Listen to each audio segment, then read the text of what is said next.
Hey everybody, this is a quick video in case you have Nokia E3500 wireless Bluetooth earbuds and you need to do a hard reset to their factory default settings.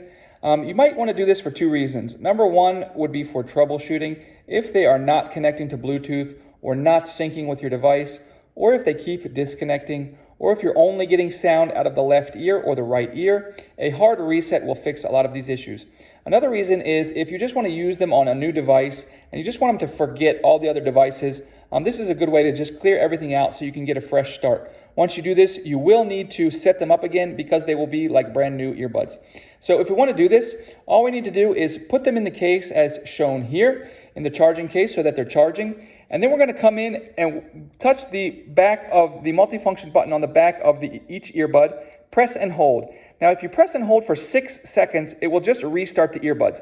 But if you continue to hold past 9 seconds, it will do a full factory reset to default settings on the earbuds, at which point you can take them out and set them up as brand new earbuds.